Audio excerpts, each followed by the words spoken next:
is still underground, Hamas has deprived him of everything: light, freedom, food, and dignity.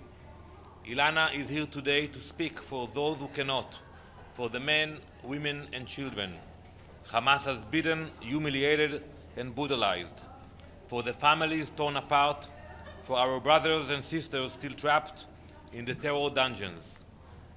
Hamas embarked on a campaign of terror. They used rape as their tactic, torture as their method, kidnapping as their strategy. These are unspeakable crimes against Israeli civilians and foreigners, planned and celebrated by Hamas. Ilana's words carry the truth the world tried to doubt. Today, there is no excuse. The report on sexual violence in armed conflict has confirmed what we have always known. Hamas used sexual violence as a weapon of war. The time for hesitation and denial is over. So our message is very simple. Blacklist Hamas now, designate them as the terrorist organizations they are, believe survivors, protect the living, prevent the next atrocity. We are paying a heavy price in our fight against these monsters. I am sure today the Council will discuss the false allegations of famine in Gaza. I will counter that defamation, but we will never forget our unshakable goals: to eliminate Hamas, to bring Matan home, to bring them all home.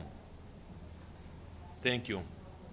I would like to invite Ilana to share a few words.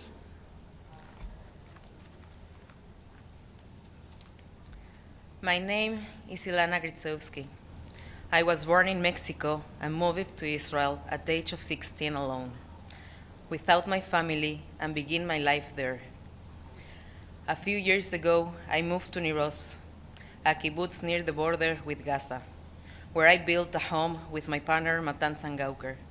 Our life was simple, ordinary, full of plans, until October 7 shattered everything. On October 7, at 6:30 in the morning, my life changed forever. That morning, Matan and I were sleeping at home, surrounded by everything we love.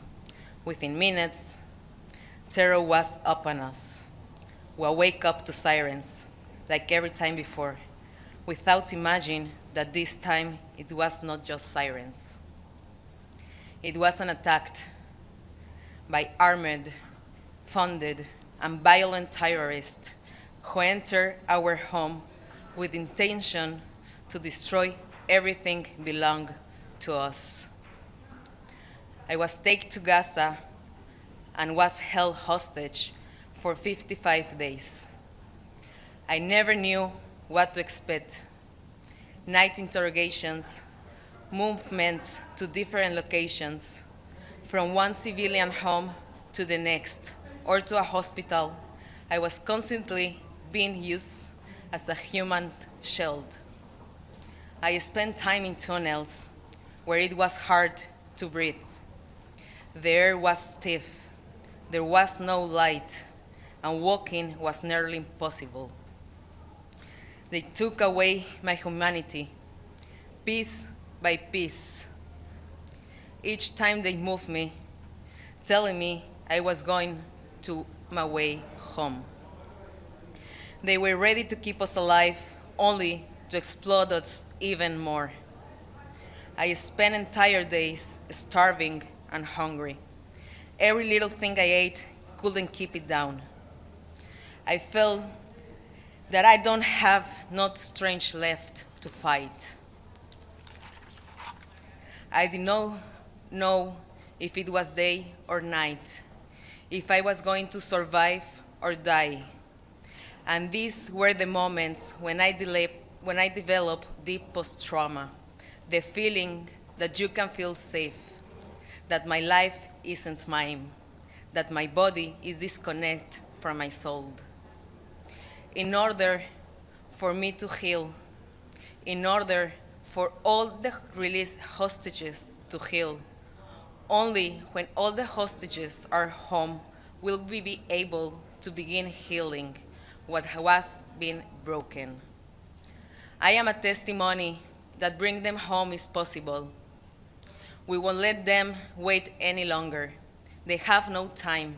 We must continue all the efforts to get them back with a deal. People in Israel want this war to end. I'm here not just for myself, but for every woman and man didn't make it home, for every voice which was ignored, for the 50 hostages still in Gaza, for their families. Matan, stay strong. Don't lose hope. Your mom, sister, our dog Nuni, and I, we are waiting, fighting for you. Thank you. Thank you. Michelle Nichols from Reuters. Thank you, Ilana, for sharing your story with us. Ambassador, I wanted to ask you about the strike on Monday that killed several journalists at Nasser Hospital. The Israeli military said that Reuters and AP journalists weren't the intended target, but Reuters is regularly broadcast from there. So what went wrong? Who were the intended targets? Did Israel find them? What more information can you give us? Well, first, we regret the loss of life of any journalist or non-combatant. You know, we fight Hamas. That's our goal, to eliminate Hamas.